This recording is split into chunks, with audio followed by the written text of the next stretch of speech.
Kenaikan harga cabai rawit menjadi Rp66.000 per kilogram saat ini dan cabai merah besar menjadi Rp37.000 per kilogram membuat petani cabai tersenyum.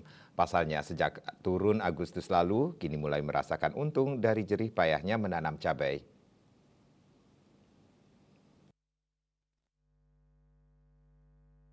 Ketua Kelompok Tani Cabai Mekarnadisari Inyoman Sudiase Kamis 2 November mengatakan, kenaikan harga cabai saat ini lumayan memberi dampak keuntungan bagi petani cabai.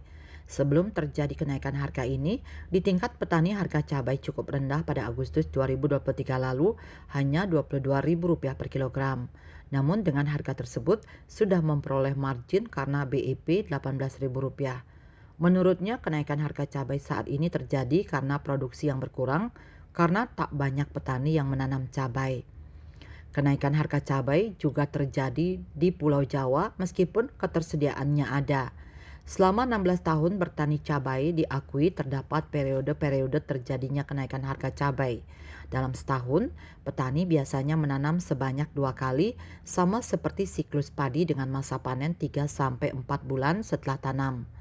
Produksi yang menurun saat ini juga dikatakan masa peralihan, yang mana memang produksi cabai berkurang. Ia sendiri bersama kelompok petani cabai dengan lahan seluas 40 hektar menanam cabai rawit dan cabai merah besar.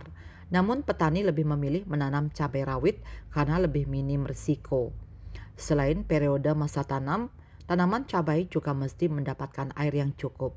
Maka dari itu, sistem subak yang secara bergiliran mendapatkan air diatasi dengan air pump swadaya. Cita Maya Bali Pos melaporkan.